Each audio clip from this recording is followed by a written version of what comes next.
Right. ग्रीशा, आपकी attendance capture नहीं हो पाएगी रिकॉर्डिंग मोड पे क्योंकि आपका कैमरा ऑफ है। So we have got 10 students present है और हम इलेक्ट्रिसिटी का सेशन रिज्यूम कर रहे हैं। ये जो बैक एक्सरसाइजेस का सेट है, second set, that was given as your homework and are you people done with it? कोई डाउट्स इसमें? बहुत बेसिक था, कोई प्रॉब्लम तो नहीं हुई किसी को भी? Okay, so now we are starting up with a very important content, that is Ohm's law. What is Ohm's law? Ohm's law is actually uh, the law which is stating a relationship between the current carried in a conductor and the resistance in the current. So, the law that relates both of these things, the current flowing in a conductor with the resistance, is called as Ohm's law. So, let us read it once. What is it saying us here? That it gives relationship between the current and the potential difference. So potential difference, how is it related to resistance? अभी बात करते हैं, तो let B be very correct, है ना? Let B be precise. Instead of resistance we'll speak current and potential difference. अभी ये दोनों resistance से relate हो जाएंगे, वो कैसे अभी बात करेंगे. So according to Ohm's law, at constant temperature, if the temperature is constant, important, cannot be skipped. At constant temperature, the current flowing through a conductor is directly proportional to the potential difference across its ends. तो क्या हम इसे ऐसे visualise कर सकते हैं? The more tilted is the table, the more would be the flow of water, right or not? So the more is the potential difference across the two ends. One is this end, another is this end. So more is the potential difference, or the more inclined it is, the quicker would be the flow of charges, right or not? है ना? It isn't practically like one is at a height, another is at a like closer to the ground. It isn't like you are plugging in things like one wire of the circuit is uh, close to the ground, another is high up. It isn't like that. That isn't potential difference. But we have already studied what is potential difference. When you are bringing a charge from one point to another across two ends, that is called as the potential difference of those two ends, right? So if the difference is more, let's say this one end of a wire has got a potential of 200 volt and this has got 220 volts. So what is the potential difference across the two ends? 20 volts, right? So current flow would be something. Let it be anything, x amperes. Now, if this is 200 and this is 400, the difference across the two ends is 200 volts. Now, the flow of current or charges would be greater than the first case. Right or not, everyone? Because here the difference across the two ends was more. So directly proportional means if the difference between the potentials of 2 points is more, then it means the current flowing through the conductor would also be more. That is, the flow in the charges would be more. Clear or not, everyone? है ना? आज तो I am audible better, no, than yesterday. Okay. So this is what it states. Acha, why do we say at constant temperature? Why do we say that? Because change in temperature, it changes the environment inside the wire, and the particles start to have, like, they have greater kinetic energy and they start to strike each other, collide with each other randomly, because of which this values, they start to differ. So that means if the potential difference is still the same but you increase the temperature of the wire, then also the current carried by the conductor would be different. So when you are stating Ohm's law, it is important to state that you have to keep the temperature constant. Now, as you keep changing the potential difference, keep increasing it, the current flowing through it would also be increased. Understood, everyone, or not? Clear, no, everyone? Any doubt till here? So why is it important to write constant temperature? Because that is one condition that can change the current as well. So how would you say, no, कि potential difference तो बढ़ा नहीं लेकिन current तो change हो गया ma'am, क्योंकि temperature change हुआ. इसीलिए to state Ohm's law, you will say that the temperature has to be constant. Clear, everyone? Clear, no? So at constant temperature, as you increase potential difference, current will also increase. As you decrease potential difference, the current would also decrease, right? But that has to be done at a constant temperature. So how do you mathematically state it? This is I which is the notation for current. Directly proportional ka symbol to be potential difference. Right, everyone, or not? And at bracket, you have to write this at constant temperature for sure. So this can also be written as V is directly proportional to I. है ना? That it isn't making any difference, right? I is proportional to V is proportional to I, right? So in physics, what is the rule? Whenever you remove this proportionality sign and you put an equals to, you have to write a constant. And what is this constant here? This is this resistance. Right, बच्चे? So a constant, whenever you remove the proportionality sign, you have to write a constant, and that constant here is R, which is called as resistance. So what is R here? That is resistance. Ma'am, but Understood, why? everyone? बोलो Ma'am, अगर but why? Why are ma'am? Why are, क्योंकि actually जब आप we और आई की properties को पढ़ोगे ना, तो आप अभी एक चीज पढ़ोगे कि ये जो कांस्टेंट है आर, जो वी बाई आई का रेशो आर है, जो कांस्टेंट रहता है कंडक्टर में एट अ टेम्परेचर, ये एक्चुअली जितना ज्यादा होता जाएगा उतना करंट कम भी होता जाएगा. तो इसीलिए it is named as resistance blockage. Okay. Why is this constant there? Everyone knows, no? Whenever there is proportionality ka sign and you remove them, why does this constant come? Everyone knows, right? है ना? So now we have got one formula of R, V is equals to RI. कैसा भी याद कर लो, it's up to you. हमने कैसे याद किया था? वंदना रुचिका के घर आई. कुछ भी है ना? Any random story you use, any random story you make, and you can learn all these formulas. ठीक है? So V is equals to R into I. Yes, V is equals to Ri. Okay.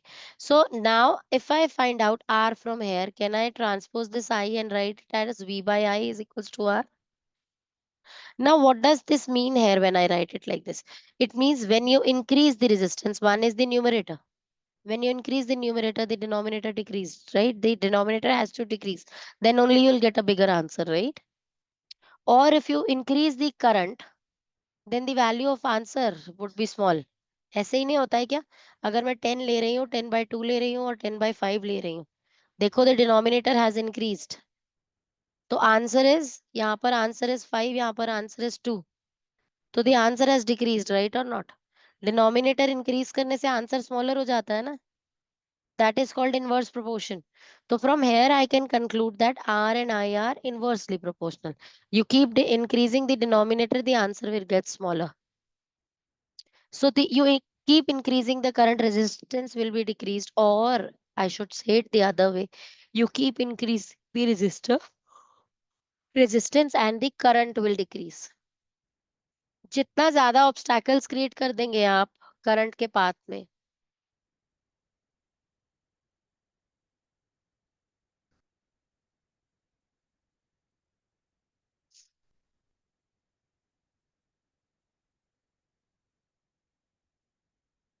ऐसे random directions में they are moving, right? और आपने resistance increase कर दिया of this. अब इसके रेजिस्टेंस इंक्रीज करने के बहुत सारे तरीके हैं, अभी बताएंगे कैसे कैसे इंक्रीज कर सकते हैं. तो आपने इस कंडक्टर का रेजिस्टेंस इंक्रीज कर दिया, और जब आपने इसका रेजिस्टेंस इंक्रीज कर दिया तो क्या होगा, इसमें से less of the current would pass. Understood everyone और नॉट? तो by increasing the resistance, the current passing through the conductor would decrease. Clear everyone? चलें अभी आगे. Okay. Now the values of this constant depends on the nature, length, area of cross section and temperature of the conductor. Very important.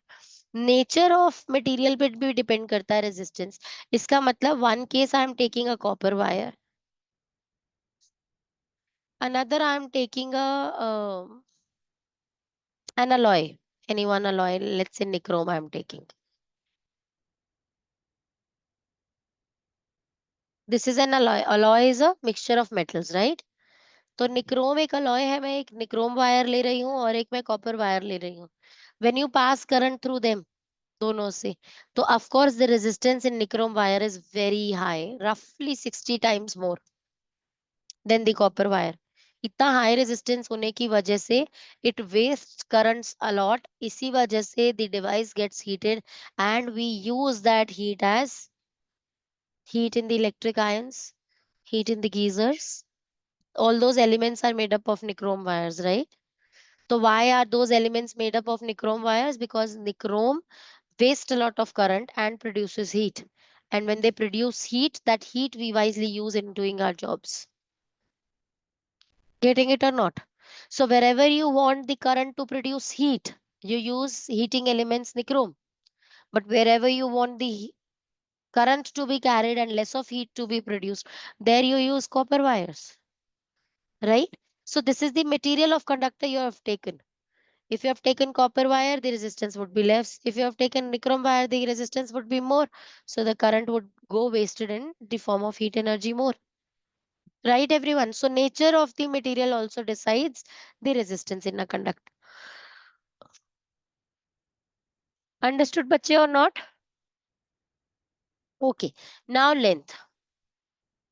Okay, so let us take one example. I'll tell you. So this is this wire. This is this road. And another road, like let's say this is your house and this is your school. Right, this is one road. But when you opt for a school which is double the distance of this, not you actually, matlab, anything. Let's take an example of this path, road getting longer. So tell me, when bikers they do drive on this road and bikers then when they drive on this road, where is the more chances of getting collisions? Where the length of the road is Mm, more, no? So you're traveling for longer, the probability of getting collided is more, right? So whenever you are choosing a longer path, then there are more chances of collisions, right? So when the collisions are more, resistance is more, right? So whenever you increase the length of the conductor, then also the resistance increases. Understood, everyone, or not? So how would you recollect it in your minds for the concept later? Like when you travel for longer, there are more chances of collision. That means there is more resistance in your path.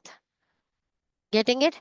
Likewise is for current. When the conductor's length is longer, when you have increased the length, then the chances of electrons getting collided is more inside. That is why the resistance inside the conductor is more. That is, the resistance has increased in that conductor, right? So by changing the length also you can increase the resistance. So instead of taking 1 meter length, take a 2 meter long wire and the resistance would be more. So when resistance would be more, current flowing through the conductor would be less. So of course, if you are putting your phone on charging with a very long length of wire, it'll get charged slower, right?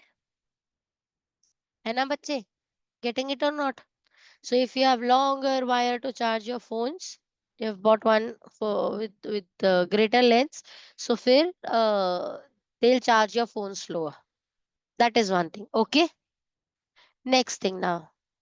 Next is area of cross section. Area of cross section I told you the lumen ना ऐसा जैसा wire है तो उसका this is area of cross section.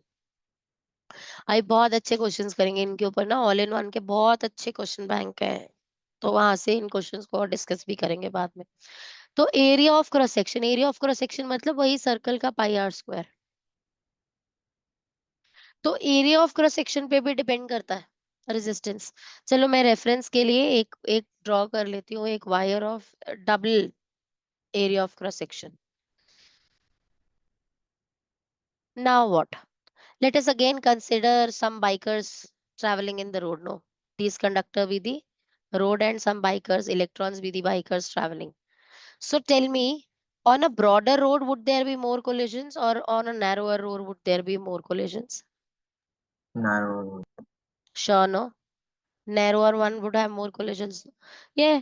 So this will have more collisions. So if you want to decrease the resistance, you increase the area of cross section. That means you increase the width, the area of cross section, you increase that for the wire, so it will increase the current because the resistance is reduced there.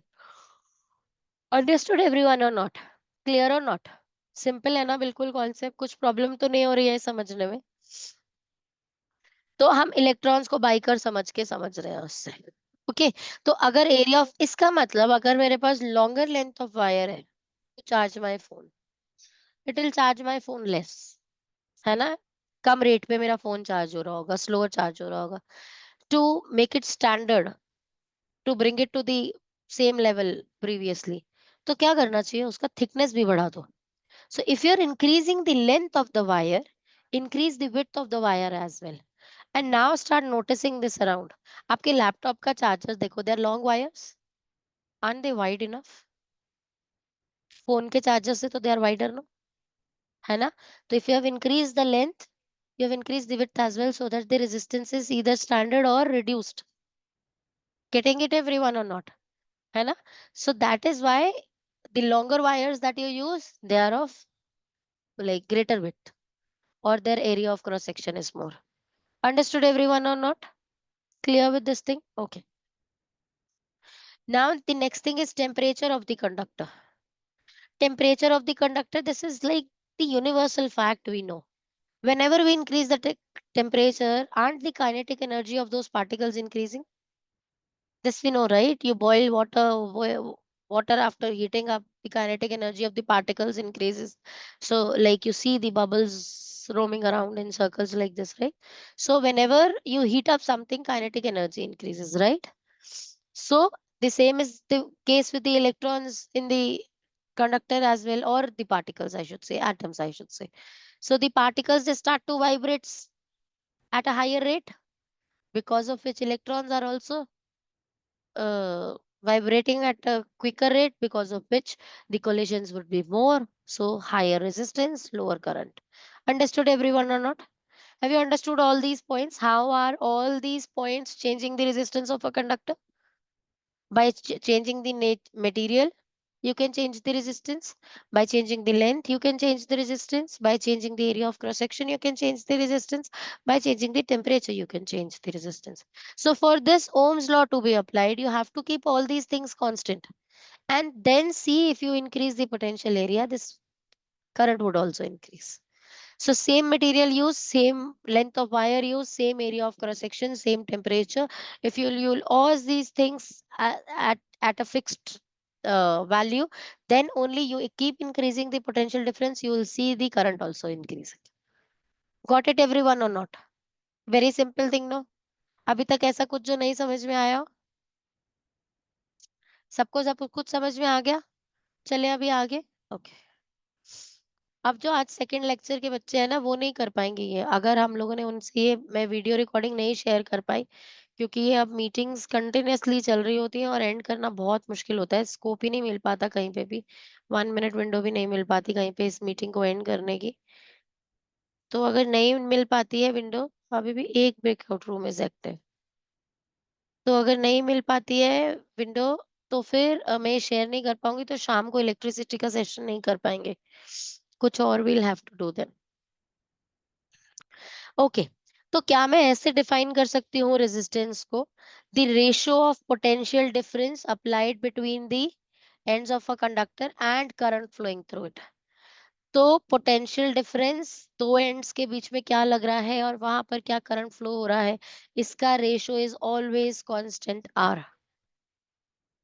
तो इसका मतलब if you are not changing the nature of the material, you are not changing the length, you are not changing the area of cross section, and you are not changing the temperature, तो आप V बढ़ाते जाओ, I बदलता जाएगा और उसका ratio will always remain the same. मान लेते हैं चलो कि मैं आपको एक टेबल बना कर दे रही हूँ ऐसे V/I का।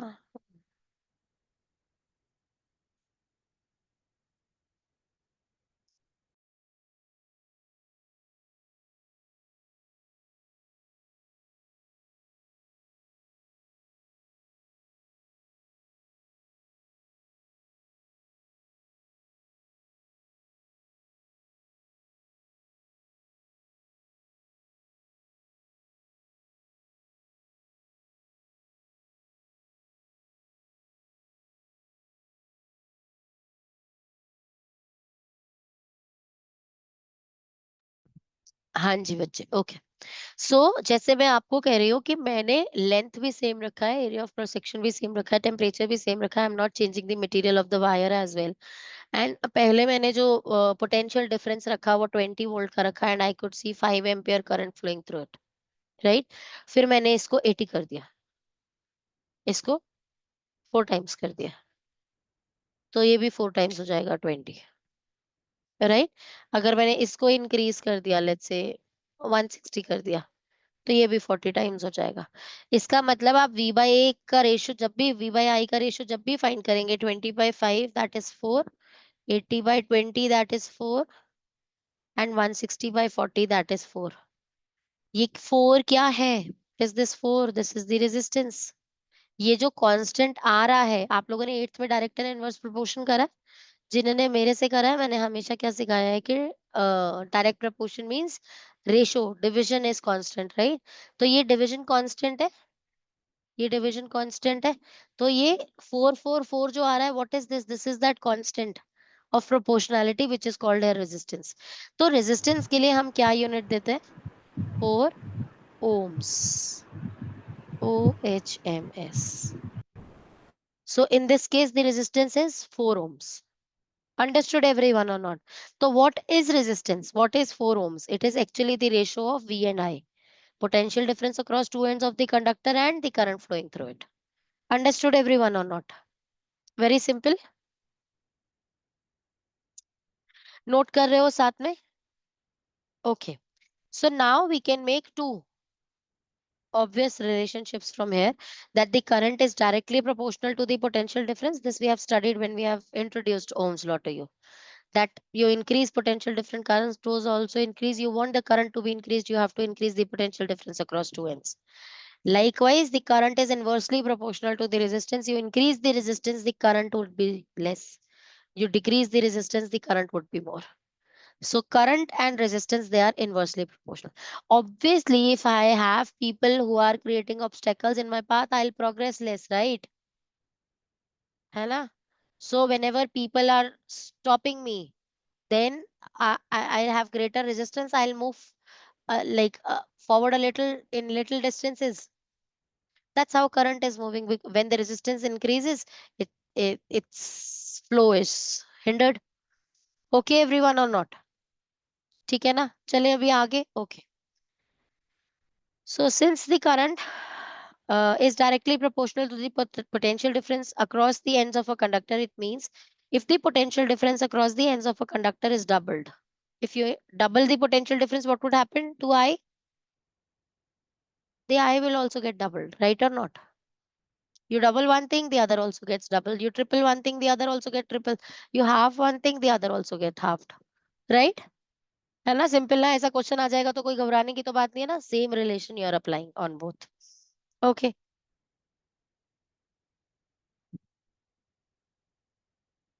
Going to the next page.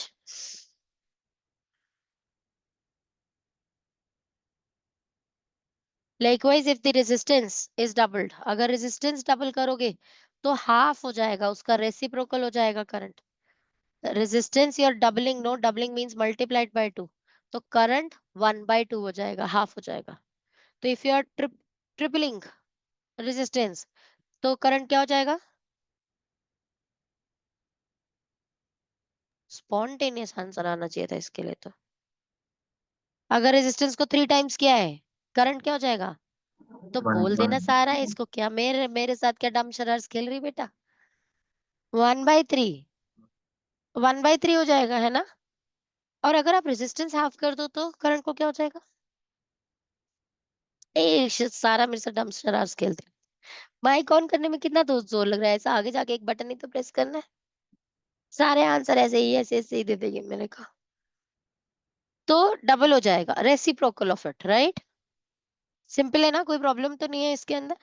तो आप, अगर आपको एग्जाम में ये क्वेश्चन आता है कि आप हमें ये बताएं कि strength of an electric current का स्ट्रेंथ कितना ज्यादा कितना कम होगा, किन चीजों पे डिपेंड करता है? Potential difference, you increase it, current will increase. Second, resistance, you increase it, current will decrease. Potential difference across the two ends and resistance of the conductors. दो फैक्टर्स पता लग गए on which strength of electric current depends. Strength, कितना ज्यादा current flow करेगा. Right everyone और not? कोई problem अभी तक? समझ में आ रहा है सबको? Yes ma'am. Electricity chapter hand raise करो। मुश्किल किस किस को लग रहा है? पहले मैं मेरा हैंड लोअर कर लूं। हाँ अब बता, किस किस को मुश्किल लग रहा है इलेक्ट्रिसिटी चैप्टर? कुछ भी नहीं है, सिंपल है कॉन्सेप्ट्स, है ना? लास्ट तक आते आते सिर्फ इतनी बात कहोगे मुझे, मैम बस फॉर्मूला ज्यादा है, बाकी तो और कुछ भी नहीं। वो भी कॉन्सेप्ट करोगे ना यार, क्यों नहीं थी, क्यों आई थी, तो उससे हो जाता है अच्छे से। ठीक है, okay. Now resistance of a conductor. अब रेजिस्टेंस क्या हुआ? Ratio of potential difference in the current flowing across it, right? So R is the actually property of a conductor to object the flow of current. उसके रास्ते में obstacles create करने वाली property is resistance, the property of a conductor due to which it opposes the flow of current through it is called resistance, and that can be calculated by ratio of V by I. ठीक है, resistance on of a current in चीजों पे depend करता है, हमने पहले ही बात कर ली। A long wire has more resistance, a short wire has less resistance, हमने पहले ही बाइकर्स के केस में समझ लिया। Thick wire has lesser resistance and thin wire has more resistance, again हमने बाइकर्स के केस से डिस्कस कर लिया। Rise in temperature increases the resistance, हमने बात कर ली कि कोई भी चीज हीट अप होगी, टेम्परेचर इंक्रीज करने से तो काइनेटिक एनर्जी इंक्रीज ही हो जाएगी, तो रेजिस्टेंस ज्यादा ही हो जाएगी। ये सारे पॉइंट्स हमने डिस्कस कर लिए हैं। Okay, now is SI unit of resistance. What is the SI unit of resistance? This is also I have told you, that is called as ohms. ओम कहते हैं उसे। how what is the symbol that you give it? Omega. इस symbol का नाम omega होता है, ये omega symbol लिखते हैं आप उसके लिए। तो 4 ohms ऐसा लिखा था ना, this symbol is called as omega, लेकिन इसे रीड करोगे आप ओम्स। ठीक है, तो 4 ohms रेजिस्टेंस ऐसे हमने पढ़ा था। ओके, एक मिनट बच्चे।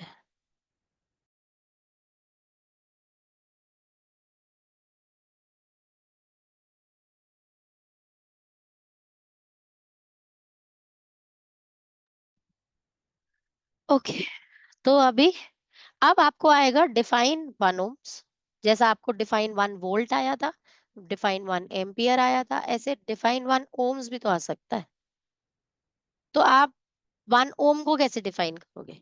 तो मैंने आपको क्या बोला, इट्स नथिंग बिग डील, आपको फॉर्मूला पता होना चाहिए। अगर यू आर डिफाइनिंग 1 ohm, तो आपको 1 और 1 पुट करना है। तो इसका मतलब when a current carrying conductor has a potential difference of 1 volt and the current of 1 ampere is flowing across it, then the resistance of the conductor is said to be 1 ohms. अपनी language allowed है, one one unit को explain करने के लिए अपनी language allowed है। हाँ, ये नहीं भूलना कि आप जो कांस्टेंट मतलब कंडीशंस जो आपको लिखने को बोले वो मिस नहीं कर सकते आप। ठीक है, आ गई बच्चे बात समझ में कि नहीं आई? तो हम यहाँ पर डिफाइन करें 1 ohm को। 1 ohm is the resistance of a conductor such that when a potential difference of 1 volt is applied across its end, a current of 1 ampere flows through it. Simple? Simple है ना, कोई problem तो नहीं है? चले इसके ऊपर कुछ न्यूमेरिकल्स करें।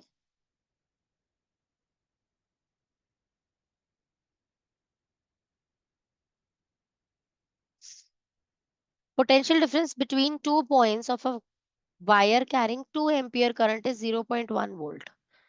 प्लीज अपना प्रेजेंटेशन फिजिक्स का बहुत नीट अभी भी नोटबुक्स में भी। तो आप ऐसे लिखोगे पोटेंशियल डिफरेंस, इससे टाइम सेव होता है, और कॉमा लिखकर v इज इक्वल्स टू, वो वेयर लिखना नहीं पड़ता, लेंथ नहीं जाती उसमें। Potential difference v is equals to 0.1 volt, unit के साथ लिखेंगे। Then current comma i is 2 ampere unit के साथ। ठीक है, calculate the resistance. To calculate और टू फाइंड रेजिस्टेंस, ब्रैकेट में r, right? So formula used, r is equals to v by i, ratio है ना v और i की। अब वैल्यूज पुट करो, 0.1/2, पॉइंट रिमूव करो 10, 1/20 हो गया, तो 1/20 को डेसिमल पॉइंट्स में चेंज करते हैं, तो 0.10, एक और 0.5, 0.05। राइट एवरीवन और नॉट? लेकिन क्या यूनिट क्या लगाएंगे? ओमेगा, ओम्स, बोलेंगे ओम्स। ठीक है बच्चे, आ गई बात समझ में सबको कि नहीं आई? हाँ ना?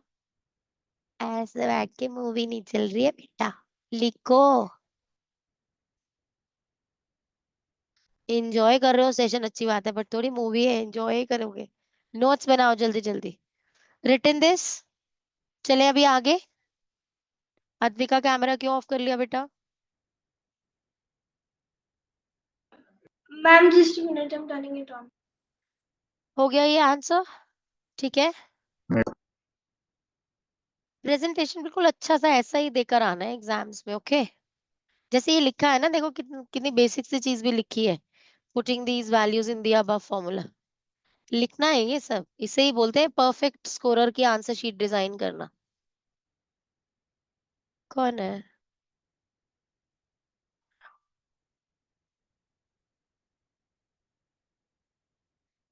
चलो अभी नेक्स्ट न्यूमेरिकल अपने आप से सॉल्व करो, तब तक I need to take a call, मैं वो कॉल लेती हूँ, जल्दी से करो।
चले बच्चे, हो गया ये क्वेश्चन? सिंपल था कि टफ था? कैसा था ये क्वेश्चन तुम्हारा बच्चे?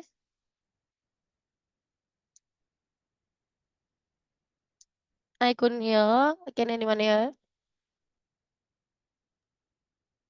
नहीं बेटू, तेरे ऑडियो में प्रॉब्लम है, ऑडियो नहीं कनेक्टेड है प्रॉपर्ली। ऐसा shake your head and tell me, easy और tough? Easy, okay good then. बाकी सबके लिए भी इजी था, कुछ मुश्किल तो नहीं था? Shake your head, shake your head, आगम का हेड नॉट शेकिंग। ये अद्विका कौन सा यस और नो है, इसको कैसा समझो? आर्यदित्य, इजी था कि टफ था? अच्छा ये भी मैंने कुछ नहीं कहा था। ऐसा करने में जोर लग रहा है, ऐसे में हाँ इजी था, नहीं था, इजी था ना, ठीक है okay. A simple electric circuit has 24 volt battery and a resistor of 60 ohms. तो R की वैल्यू 60 ohms है और 24 volt. What will be the current? तो I, अच्छा देखो अगर आप ऐसे याद रख रहे हो I is equals to V by I, तो ये तो हमें बचपन से मालूम है, इसको ट्रांसपोज कर दो, है ना, स्वैप कर दो इन चीजों को। तो I is equals to V by R, right और नॉट, है ना, सिंपल है ना ये तो इसका मतलब V जो है 24 अपॉन R जो है 60, इसको सॉल्व करना है, you will get the values in ampere, capital के से। ठीक है, चले नेक्स्ट क्वेश्चन। आप लोग को दिख रहा है, मैं स्क्रॉल नहीं कर रही हूँ, जल्दी से करो।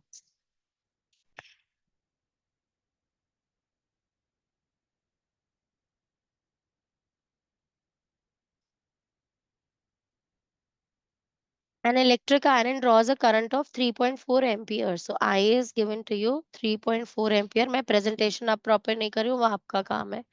From the 220 volt supply line, what current will this electric iron draw when connected to 110?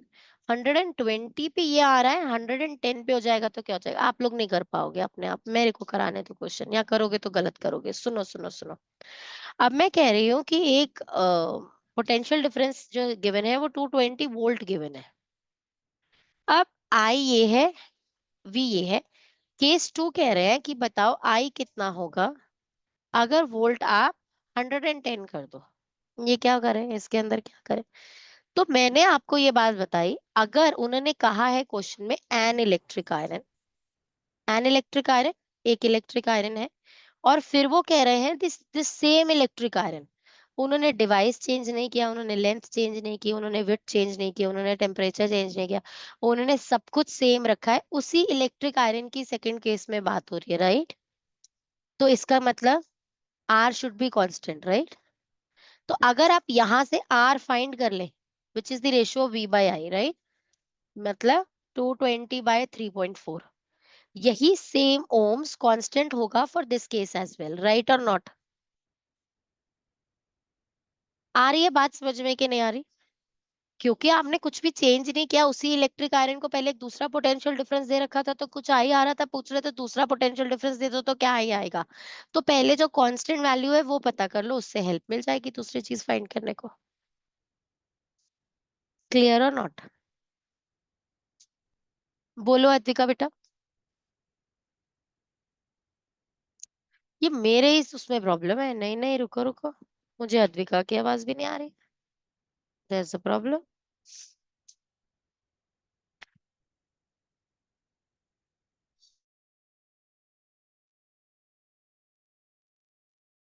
अब बोलो अद्विका बेटा।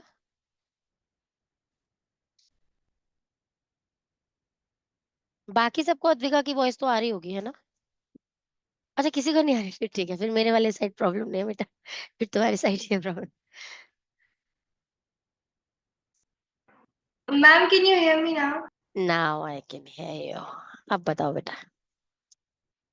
Ma'am, can we not just do half of the current as well, because 220 का half is 110, तो half होके 1. इसको smart work कहते हैं। मुझे कॉन्सेप्ट बिल्ड करना है अभी, तो सही कर रही है। अगर एमसीक्यू में क्वेश्चन आ जाए, क्योंकि पता है डायरेक्टली प्रोपोर्शनल है, 220 का हाफ किया 110, तो 3.4 का भी हाफ कर दो, but that is for MCQ. अगर आपको ये क्वेश्चन 3 मार्कर आ गया और फिर हाफ किया ना अद्विका, मार्क्स नहीं मिलेंगे बेटू। क्योंकि तब इसका, सुनो मेरी बात, क्यों नहीं मिलेंगे ध्यान से सुनो, क्योंकि मार्किंग स्कीम में 1 मार्क होगा रेजिस्टेंस फाइंड करने का, तो मिस कर दोगे वो, और मिस कर दोगे तो मार्क्स जाएंगे, और फिर आप रीचेक भी करा लोगे तब भी कुछ नहीं कर सकते, क्योंकि उन्होंने तो मार्किंग स्कीम दी है। Right.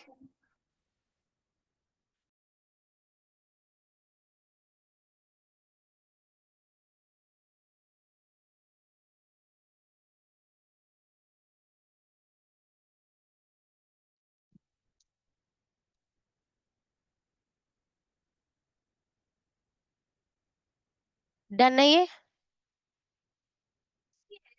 चले आंसर आगे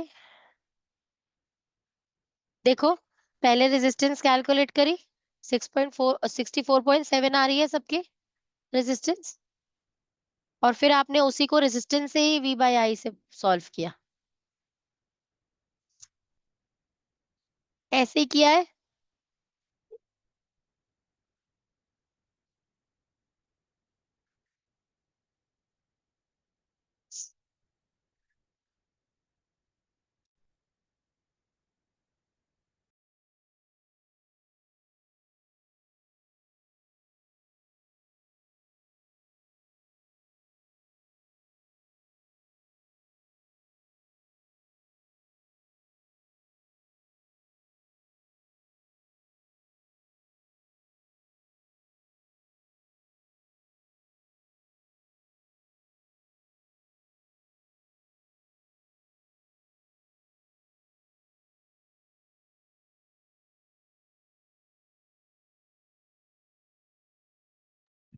चले अभी नेक्स्ट समझे बेटा।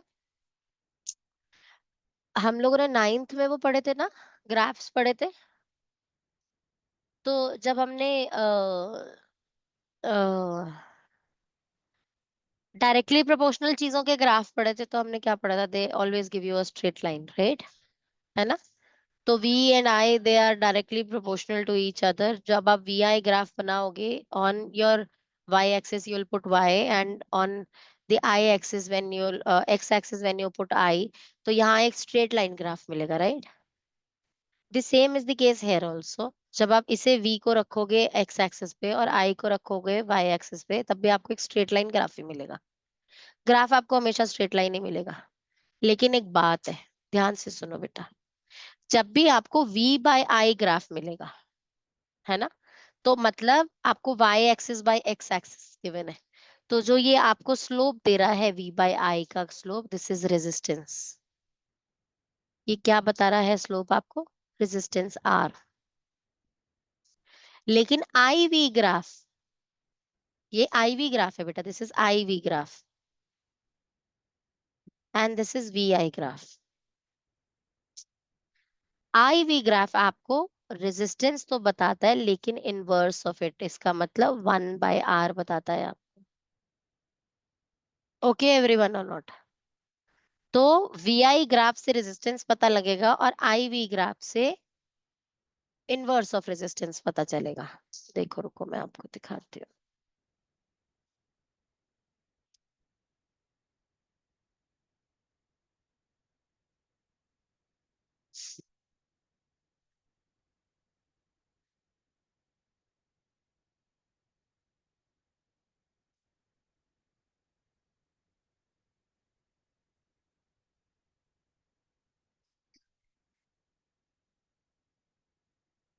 दिखा रहे हो अभी एक इमेज, रुको।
देखो मैंने आप लोगों को सबको चैट बॉक्स में एक पीस ऑफ इंफॉर्मेशन दिया है, इसे अपने नोट्स में लिखोगे सब लोग, ठीक है। और उसे स्क्रीन पे भी शेयर कर देती हूँ अभी।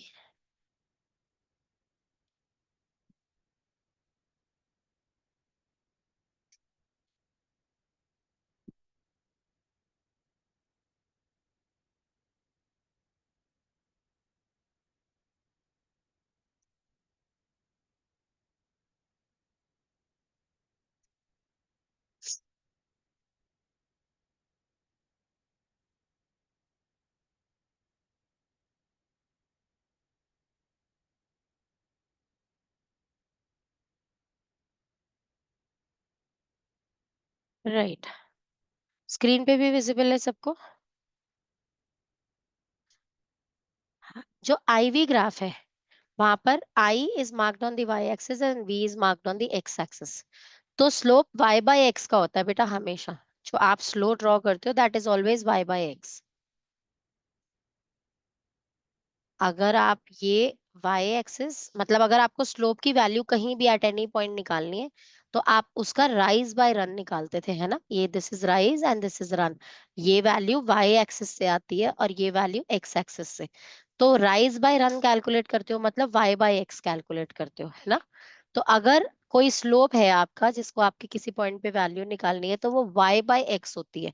तो अगर यहाँ पर आपने v लिया है, यहाँ पर आपने i लिया है, तो v बाय i आप ले रहे हो और v by i mathematically r के बराबर है। इसका मतलब this slope is giving you the resistance. आ रही है बेटा बात समझ में कि नहीं आ रही? लेकिन अगर आप इसका इनवर्स प्लेस कर देते हो I और V, तो अब ये जो स्लोप है ये देगा तो आपको रेजिस्टेंस का ही वैल्यू, लेकिन I बाय V का देगा। राइज बाय रन है ना इस पॉइंट का, तो राइज इसका यहाँ से निकालेंगे y एक्सिस से और रन इसका x एक्सिस से निकालेंगे। तो राइज बाय रन निकालने के लिए y बाय x करते हैं मतलब I बाय V करेंगे, which is not r, that is inverse of r। ठीक है ना? ये बात आ गई ना समझ में? तो VI ग्राफ आपको रेजिस्टेंस देता है और IV ग्राफ आपको इनवर्स ऑफ रेजिस्टेंस देता है। बच्चे अक्सर एग्जाम में गलती करके आते हैं, ये गलती नहीं करके आनी है। ओके, चले अभी वापस बुक की तरफ देखें। हमने वो ग्राफ देख लिया जो समझाना था, इसके बारे में समझा दिया कि अगर आपने एक्स एक्सिस पे y लिया है, एक्स एक्सिस पे आपने I लिया है और y एक्सिस पे v लिया है, तो v बाय i से जो स्लोप बनेगा वो r रेजिस्टेंस का स्लोप बनेगा। ठीक है, अब यही वो वैल्यूज गिवन है और प्लॉटिंग करनी है जो आप कोऑर्डिनेट ज्योमेट्री में सीख के आए हो। तो this is nothing new, values plot करनी है सिर्फ। अब एट एनी पॉइंट अगर आपको रेजिस्टेंस कैलकुलेट करना है तो वहां का V बाय आई मतलब राइज बाय रन आपको डिवाइड कर देना।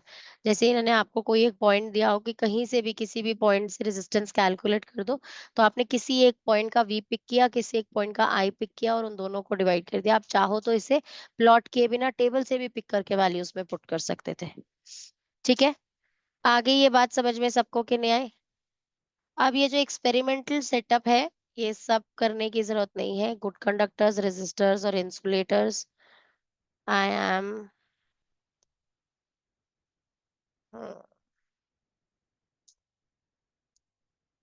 यस। बस एक ये छोटा सा पॉइंट और बता दूं, जैसे मैंने अभी आपको थोड़ी देर पहले बताया था कि कॉपर वायर गुड कंडक्टर्स है ना?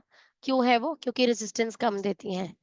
निक्रोम आप हीटिंग एलिमेंट में यूज कर रहे हो, क्यों? क्योंकि वो हाई रेजिस्टेंस अलॉय है ना, रेजिस्टेंस हाई आता है उसके। आप रबर रबर ग्लव्स क्यों यूज कर रहे हो? इलेक्ट्रिशियंस क्यों यूज करते हैं बिफोर हैंडलिंग इलेक्ट्रिकल डिवाइसेस? क्योंकि दे आर इंसुलेटर्स, क्योंकि उनके अंदर resistance to the current is very high.